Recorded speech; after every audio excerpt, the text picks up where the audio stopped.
Welcome to my YouTube channel. Episode 21। जब श्रुति ने यह कहा कि टेस्टी खाने को देखकर वह खुद को रोक नहीं पाए और उसने अपना व्रत खोल लिया तो ऋषभ बहुत हैरान हो गया, क्योंकि वह जानता था कि चाहे कुछ भी हो पर उसकी तारा ऐसे तो बिल्कुल भी नहीं कर सकती। वह यही सोच रहा था कि श्रुति उससे झूठ क्यों बोल रही है। क्या मिस्टर RS ने उसका व्रत तोड़ा था?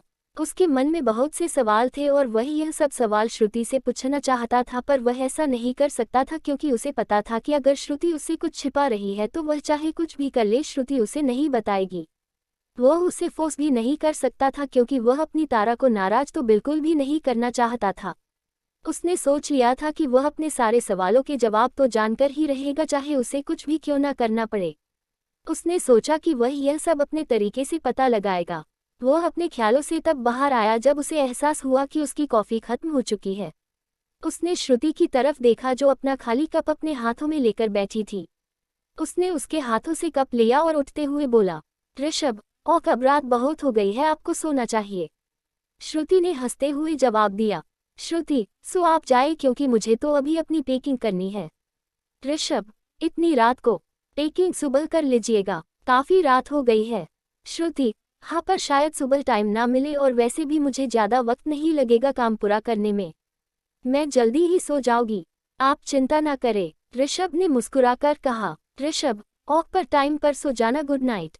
श्रुति, गुड नाइट। इतना कहकर ऋषभ रूम से बाहर निकल गया और श्रुति अपने रूम में बनी अपनी अलमारी की ओर चली गई। उसने अलमारी में से अपना बैग निकाला और उसमें अपने कपड़े और बाकी ज़रूरत की सारी चीज़ों को पैक करने लगी। अपना लगेज पैक करते करते रात के 2 कब बज गए उसे पता ही नहीं चला। अब तक उसने अपना सारा सामान पैक कर लिया था।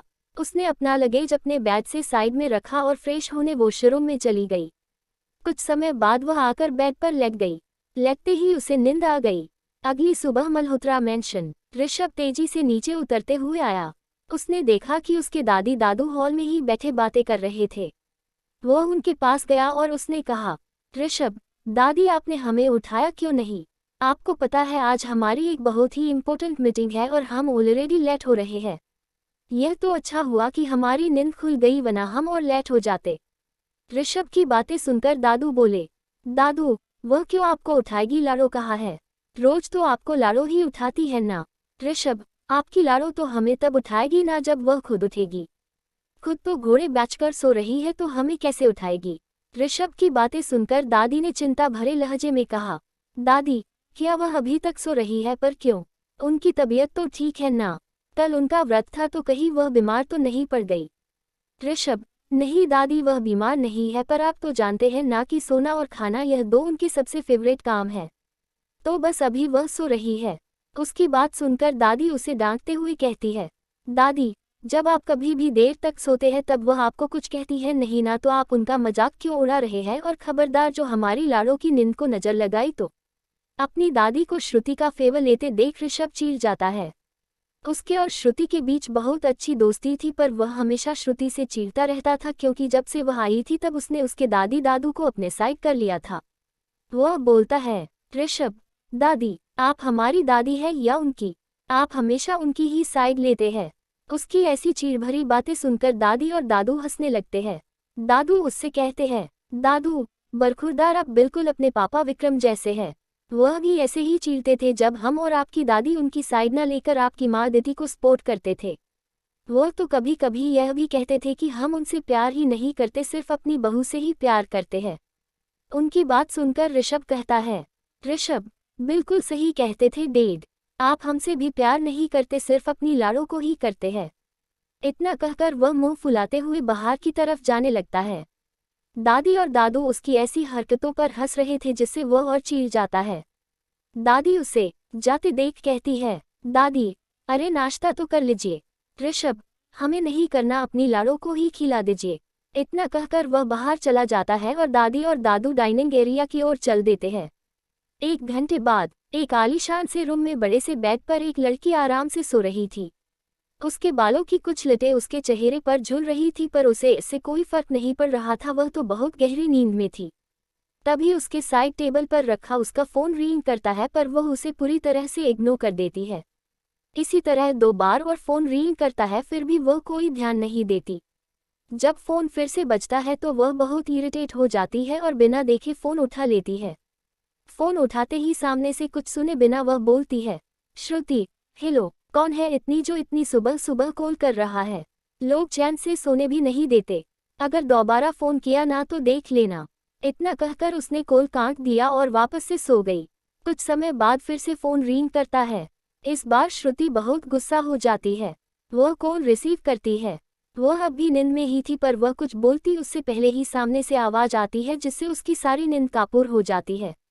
एपिसोड 22। फिर से फोन बजने से श्रुति अब काफी ज्यादा परेशान हो गई थी। उसने झल्लाकर फोन उठाया पर इससे पहले कि वह कुछ बोल पाती सामने से आवाज आई जिसे सुनकर श्रुति की सारी नींद कापूर हो गई। वह राम था जो कब से उसे फोन कर रहा था लेकिन श्रुति फोन ही नहीं उठा रही थी और जब उसने फोन उठाया तो उसके कुछ बोलने से पहले ही श्रुति ने उसको डांटकर फोन काट दिया था। इस तरह अचानक फोन कट हो जाने की वजह से राम फोन को भूखा देख रहा था। वह अपने मन में यही सोच रहा था कि वह इस लड़की क्या करे। अगर उसकी जगह कोई और होता और उसने इस तरह राम को इग्नोर किया होता तो वह दोबारा किसी को इग्नोर तो क्या अटेंशन देने के लिए भी जिंदा नहीं होता। उसने यह सब सोचते हुए दोबारा श्रुति को कॉल किया। श्रुति अब भी नींद में ही थी पर अब वह बार बार आते कॉल से परेशान हो गई थी। उसने आधी नींद में ही कॉल पिक किया। वह कुछ बोलने को हुई पर उससे पहले ही राम ने बोलना शुरू कर दिया क्योंकि उसे पता था कि श्रुति फिर से बिना जाने की दूसरी तरफ कौन है गुस्सा करना शुरू कर देगी और फिर से कॉल कट कर देगी। उसने कहा, राम, गुड मॉर्निंग वाइफी। रुककर, अगर तुमने फिर से कॉल कट किया तो तुम देख लेना, मुझसे बुरा कोई नहीं होगा तुम्हारे लिए। जब श्रुति ने राम की आवाज सुनी तो वह हड़बड़ाहट में उठकर बैठ गई और बेड से नीचे उतरने के चक्कर में उसका पैर ब्लैंकेट में फंस गया और वह बेड से नीचे गिर गई। नीचे फर्श पर बैठी वह अपनी कमर को सहला रही थी। उसने ऊपर आसमान की तरफ देखकर रोनी सूरत बनाकर कहा, श्रुति, हे महादेव, यह क्या कर रहे हैं आप सुबह सुबह मेरे साथ? मतलब आपको कभी मेरे सिवाय कोई दिखता ही नहीं है ना, जो हमेशा अपनी कृपा दृष्टि मुझ पर रखते हैं। आपके मेरे सिवाय और भी बहुत भक्त हैं, उन पर भी थोड़ा ध्यान दे दीजिए। हमेशा मुझे ही क्यों सारी प्रॉब्लम देते हैं। यह सब कहते हुए श्रुति बिल्कुल भूल गई थी कि उसका फोन शुरू है और राम उसकी सारी बातें सुन सकता है। वह अपनी कमर को सहलाते हुए खड़ी हो गई, तब जाकर उसका ध्यान अपने फोन पर गया। उसका चेहरा फिर से रोने जैसा हो गया। उसने खुद से कहा, श्रुति, खुद से हो गया कांड। क्या यार श्रुति, तू अपनी जबान को बंद नहीं रख सकती? तू खुद को शर्मिंदा करना कब बंद करेगी? पता अब यह शैतान क्या सोच रहा होगा कि मैं पागल हूँ और अकेले अकेले बातें करती हूँ। मेरा मजाक भी उड़ाएगा यह। श्रुति का सोचना बिल्कुल सही था। राम ने उसकी सारी बातें सुन ली थी। उसे श्रुति का यूं भगवान को कंप्लेंट करना बहुत क्यूट लग रहा था। वह अपने मन में श्रुति के बारे में सोच रहा था कि उस वक्त उसका फेस कैसा होगा जब वह यह सब बोल रही थी। यह सब सोचते हुए उसके फेस पर एक स्माइल थी। श्रुति ने फोन को कान पर लगाया और कहा, श्रुति, हाँ, हेलो। राम ने उसको चिढ़ाने के लिए कहा, राम, क्या बात है वाइफी? मुझे नहीं पता था कि मेरा तुम पर इतना इम्पैक्ट होता है कि तुम मेरी आवाज़ सुनकर सीधे बेड से ही गिर जाती हो। यह सब बातें राम हंसकर बोल रहा था जिससे श्रुति और भी ज्यादा चिढ़ रही थी। श्रुति ने कहा, श्रुति जी नहीं, ऐसा कुछ नहीं है, और आप बताएं कि आपने कॉल कैसे किया और आपके पास मेरा नंबर कहाँ से?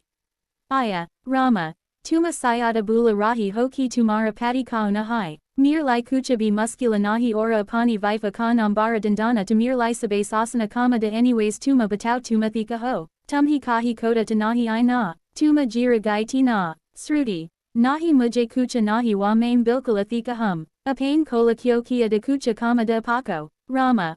Ha main yaha badan k lai kola kia de ki 12 baj ki flata hita tuma ready rahana dravera tumhi lena a jaga, sruti. Ok main kudes pahoka jangi dravera ki koi jarurata nahi hai, Rama ne satani muskana ke satha kaha, Rama. Agara tumhi dravera ke satha nahi ana to main tumhi lena asakata hu, matalaba agara tuma keho tu, azes pahale ki Rama kucha age bulata sruti ne turanta java badia, sruti. Nahi maim a jagi matalaba maim dravera ke satha haya jagi, apa dravera beja dina basa, sruti ki harabarahata dekakara Rama mutkira raha de usain kaha, Rama, huma gura garla, sruti, ora kucha, Rama, ha bilkala, apain mir good morning ka javaba nahi dia Mrs. Singania, sruti, kya, Rama, main tumhi good morning visa kiada but you did not gave me any amswer.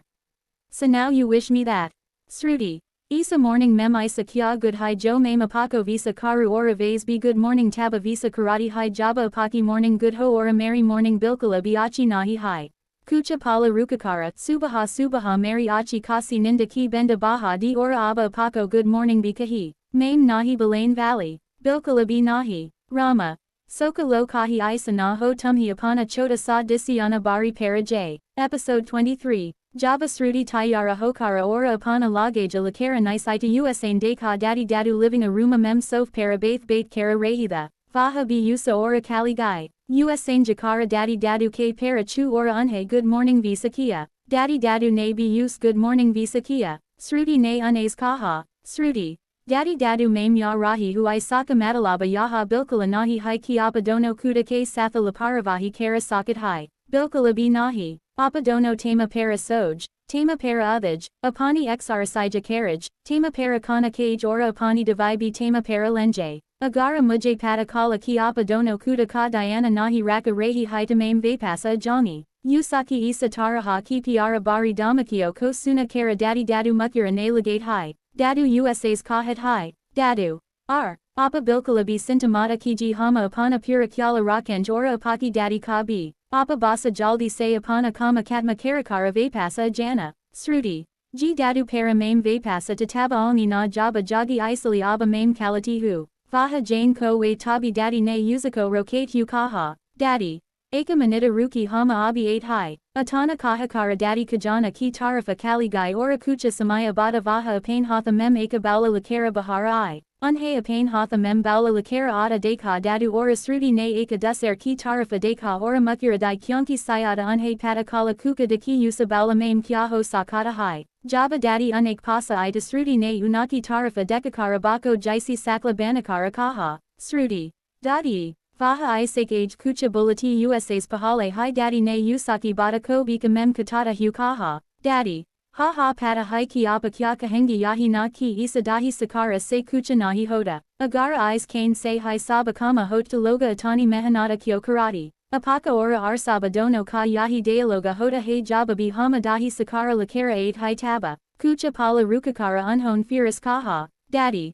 Para vaha saba kucha hama nahi janate. Apako yaha dahi sakara kana parega. Kucha nahi to surfa hamari tasali ke lai hai kaliji. Atana kahakara unhon eka dahi sakara ki kamaka sruti ko kiladi. Sruti nabi bina koi na nukura ke dahi sakara kalia. Sruti ko dahi sakara kailane ke bada daddy ne vaha baula vaha pasa raki tabala para rakadia ora sruti ko gail lagate yukaha. Daddy. Apa apana kyala rakata ora jaldi vapasa jana. Apako pata hai na ki hame apaki bina aka nahi lagata. Yaha saba kahat hu daddy ki ank nama ho gai ti. Jaba sruti ko yaha ihasasa wata vaha daddy say alaga way ora unak ansu pochate hu kaha. Sruti. Oho daddy. Main koi hamasa ke lai thori ya rahi hu. Apana. काम खत्म कर कुछ दिनों में वापस आ जाऊंगी।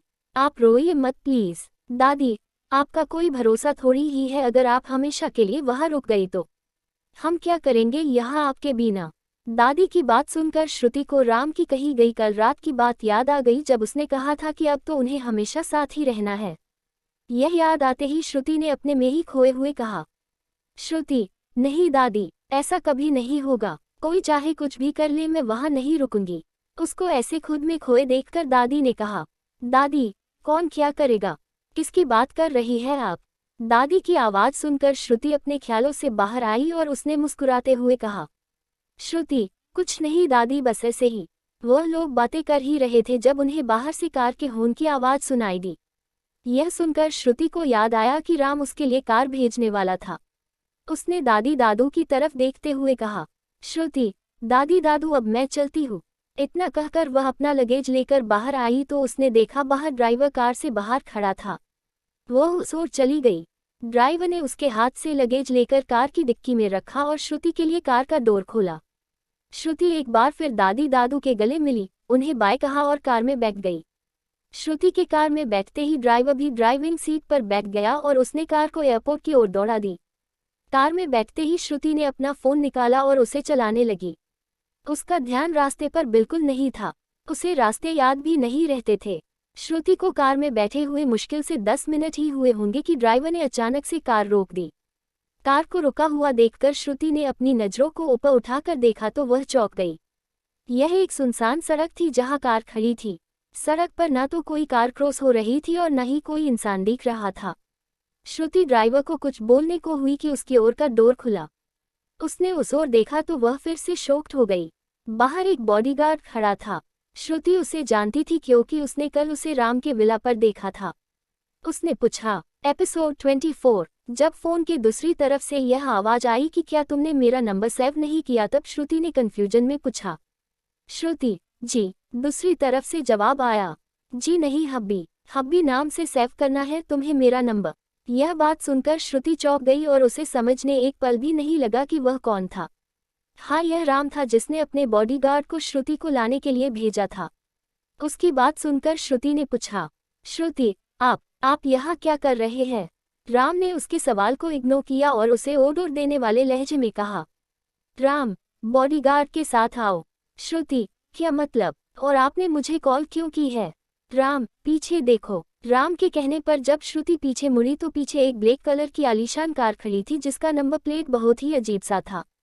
वहां पर नंबर प्लेट की जगह सिंघानिया एक लिखा था, जिसे देखकर श्रुति फिर से चौंक गई क्योंकि उसने आज तक ऐसी नंबर प्लेट कभी नहीं देखी थी।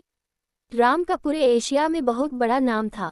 उसका नाम सुनकर बड़े बड़े लोग डर से कांपते थे। यह उसका स्टेटस ही था कि उसकी सभी कार्स की नंबर प्लेट इसी तरह की थी।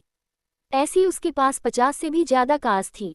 श्रुति ने जब वह नंबर प्लेट देखा तो उसे अंदाजा हुआ कि शायद वह राम की कार है। फिर उसने अपने मन में सोचा, श्रुति मन में, क्या यह उनकी की कार है?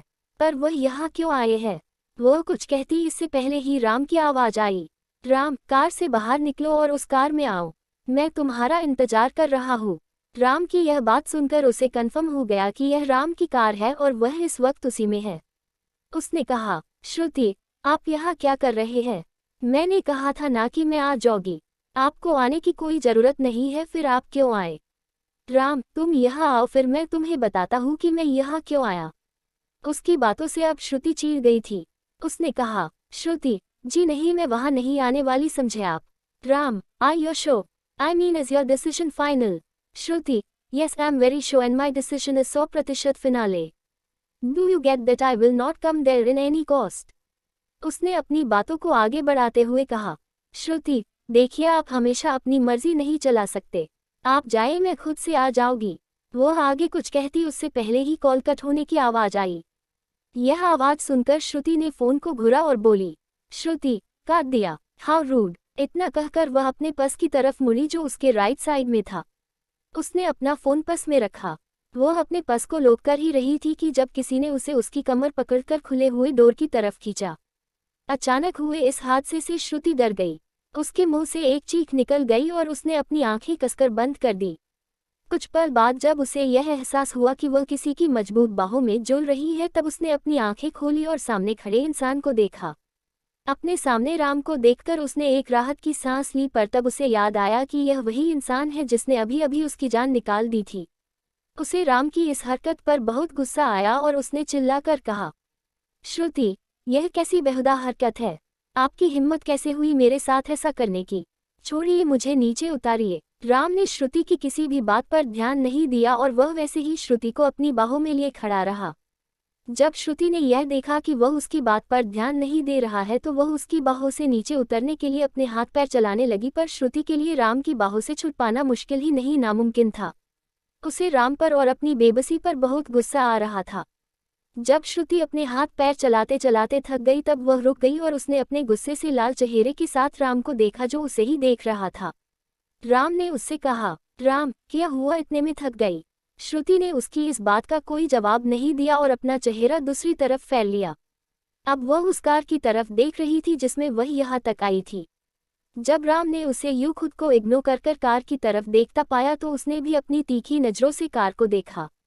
उसने पास खड़े बॉडीगार्ड को कुछ इशारा किया। बॉडीगार्ड वह इशारा समझ गया और तुरंत कार के अंदर बैठ गया। उसके अंदर बैठते ही ड्राइवर ने कार स्टार्ट कर दी और वह कार वहां से निकल गई। कार को खुद से दूर जाता देख श्रुति ने अपना मुंह बना लिया क्योंकि उसे पता था कि अब उसे ना चाहते हुए भी राम के साथ जाना होगा, क्योंकि उसका फोन और पर्स दोनों उस कार में ही रह गए थे, जिसकी वजह से अब वह किसी को हेल्प के लिए बुला भी नहीं सकती थी। राम जब श्रुति को यूं गुस्से से मुंह फुलाते देखा तो वह मुस्कुराने लगा और अपनी कार की तरफ आ गया। वह श्रुति को ऐसे ही अपनी बाहों में लिए कार में बैठ गया। अब श्रुति उसकी गोद में थी। राम के बैठते ही ड्राइवर ने जब पीछे देखा तो राम ने उसे बुरी तरह से घुरा जैसे वह अभी उसकी जान ले लेगा। उसने ड्राइवर को कुछ इशारा किया जिससे वह ड्राइवर तुरंत आगे मुड़ गया और उसने एक बटन प्रेस किया। उसके बटन प्रेस करते ही कार में एक पार्टीशन ऑन हो गया जो फ्रंट और बैक सीट के बीच में था। ऐसा होते ही श्रुति और ज्यादा हैरान हो गई। उसने अपने मन में सोचा, श्रुति, यह इंसान कब क्या करे कुछ पता नहीं चलता। भगवान ने यह मुंह बोलने के लिए दिया है तो यह इसका इस्तेमाल क्यों नहीं करते। जब देखो तब अपने आंखों से इशारे ही करते रहते हैं और इनके साथ काम करने वाले भी पता नहीं कैसे है सब इशारे समझ जाते हैं। अब इन्होंने यह पर्दा क्यों लगवाया है, यहाँ क्या करना चाहते हैं यह मैं बता रही हूँ। अब अगर इन्होंने फिर से अपनी मनमानी की ना तो मैं इन्हें छोड़ूंगी नहीं। श्रुति यही सब सोच रही थी और राम उसे निहारे जा रहा था। उसे इस तरह खुद में खोया देख राम के फेस पर एक शैतानी मुस्कान आ गई। उसने श्रुति के गाल पर एक सॉफ्ट किस की और कहा। एपिसोड 25। श्रुति अपने दिमाग में राम के बिहेवियर के बारे में सोच रही थी और राम उसे ही निहार रहा था।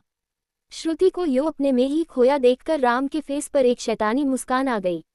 उसने श्रुति के गाल पर किस किया और कहा, राम, गुड मॉर्निंग जान।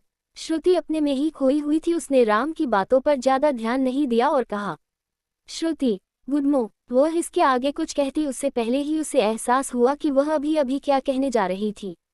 उसे याद आया कि उसने आज सुबह ही राम को चैलेंज किया था कि चाहे जो हो जाए वह उसे गुड मॉर्निंग विश नहीं करेगी और वह अभी अभी चैलेंज हारने वाली थी। वह यही सब सोच रही थी कि अचानक उसकी आंखें फैल गई। उसे एहसास हुआ कि वह इन सब के चक्कर में सबसे इम्पोर्टेंट चीज भूल रही है। उसे याद आया अभी अभी जो हुआ वह अभी अभी राम ने उसे किस किया था। यह याद आते ही उसकी आंखें और ज्यादा फैल गई और उसने अपने इसी लुक के साथ राम को देखा जो उसे ही मुस्कुराकर देख रहा था। राम ने जब श्रुति को इस लुक के साथ देखते देखा तो उसकी स्माइल और बढ़ गई। उसे श्रुति से कहा, राम, क्या हुआ और चाहिए। इतना कहकर उसने श्रुति के दूसरे गाल पर भी किस कर लिया। श्रुति अभी भी उसी एक्सप्रेशन के साथ बैठी थी। उसे राम की कोई भी बात सुनाई नहीं दी थी पर जब राम ने उसे फिर से किस किया तब जाकर वह अपने इस एक्सप्रेशन से बाहर आई। उसका पूरा चेहरा किसी पके हुए टमाटर की तरह लाल था और वह अपनी आंखों को छोटी करके राम को घूर रही थी। उसने राम से थोड़ा गुस्से में कहा, श्रुति, आपकी हिम्मत कैसे हुई मुझे किस करने की। उसके इस सवाल पर राम की मुस्कान और बढ़ जाती है और वह कहता है, राम, तुम्हें किस करने के लिए मुझे हिम्मत की नहीं हक की जरूरत है जो मेरे पास पहले से है। इतना कहकर राम रुकता है और एक शैतानी मुस्कान के साथ फिर से कहता है, राम, बीवी हो तुम मेरी और इसलिए मैं तुम्हारे साथ कुछ भी कर सकता हूँ हक किस। और इतना कहकर वह अपनी बात बीच में ही रोक देता है। उसकी ऐसी बेशर्मों वाली बातें सुनकर श्रुति का चेहरा फिर से लाल हो जाता है। अब वह शर्म से था या गुस्से से ये बात वह खुद भी नहीं जानती थी।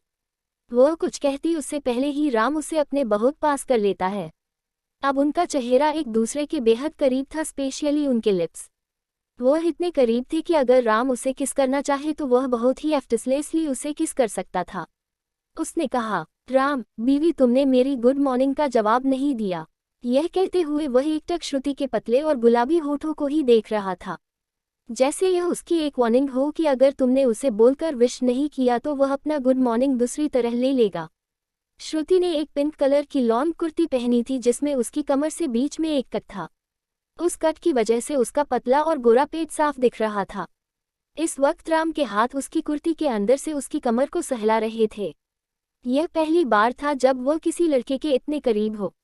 राम का उसके बहुत पास होने की वजह से और उसके हाथ का श्रुति की कमर को सहलाने की वजह से उसकी सांसें जैसे उसके गले में ही अटकी पड़ी थी।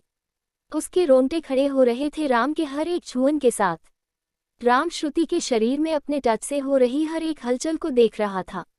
श्रुति का दिल तेजी से धड़क रहा था और यह धड़कनों की आवाज राम को भी सुनाई दे रही थी। अपनी छुअन का श्रुति पर ऐसा असर देखकर राम मन ही मन बहुत खुश हो रहा था और उसने श्रुति को और परेशान करने के लिए उसकी कमर पर अपने हाथों को और कस दिया और उसे अपने से चिपका दिया। अब वह दोनों इतने पास थे कि उनके बीच से हवा भी ना गुजर पाए। उन दोनों की नाक आपस में टच हो रही थी और उनकी सांसें एक दूसरे की सांसों में घुल रही थी। राम को खुद के इतने करीब देखकर श्रुति ने अपने दोनों हाथों को उसके कंधे पर रखा और उसे खुद से दूर करने की कोशिश की। उसने कहा, श्रुति, छोड़िए मुझे, क्या कर रहे हैं आप? उसकी बात पर राम ने मुस्कुराकर कहा। राम, छोड़ दूंगा पर पहले मेरा गुड मॉर्निंग। उसकी इस बात पर श्रुति ने कहा। श्रुति, देखिए आप मेरे साथ ऐसे जबरदस्ती नहीं कर सकते। मैं आपको गुड मॉर्निंग नहीं विश करना चाहती तो आप क्यों बदतमीजी कर रहे हैं? इतना सुनते ही राम के एक्सप्रेशन बदल गए। एक पल पहले जिस चेहरे पर एक चार्मिंग स्माइल थी, अब उसी चेहरे पर बहुत ही कठोर एक्सप्रेशन थे। उसके चेहरे पर गुस्सा साफ दिख रहा था। उसने कहा, राम, बदतमीजी मैंने अभी तक की नहीं है तो तुम इस बारे में बात ना ही करो तो बेहतर होगा, और रही बात जबरदस्ती की तो मैं तुम्हें बताता हूँ कि जबरदस्ती किसे कहते हैं। इतना कहकर उसने श्रुति को सीट पर धक्का दे दिया और खुद भी उसके ऊपर आ गया। यह सब इतना जल्दी हुआ कि श्रुति समझ ही नहीं पाई। वह कुछ रिएक्ट करती उससे पहले ही राम ने अपने ठंडे और कठोर लिप्स श्रुति के सॉफ्ट और गुलाबी लिप्स पर रख दिए और उसे बहुत ही डीपली किस करने लगा। राम के इस एक्शन से श्रुति पूरी तरह चौंक गई और उसकी आंखें फैल गई। एक पल के लिए तो वह समझ ही नहीं पाई कि क्या हुआ, पर जब उसे अपने लिप्स पर राम के बाइट करने से दर्द महसूस हुआ तब वह अपने सेंस में वापस आई।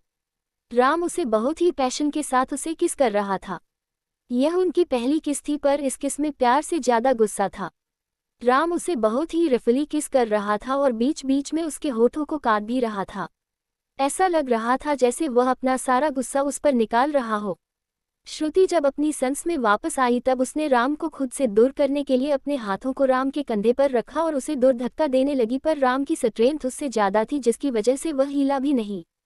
वह ऐसे ही उसे खुद से दूर करने की कोशिश कर रही थी, पर राम पर तो जैसे उसका कोई असर ही नहीं हो रहा था। जब राम को श्रुति के हाथ डिस्टर्ब करने लगे तो उसने उसके दोनों हाथों को अपने मजबूत हाथों में लेकर उसे सीट में धंसा दिया।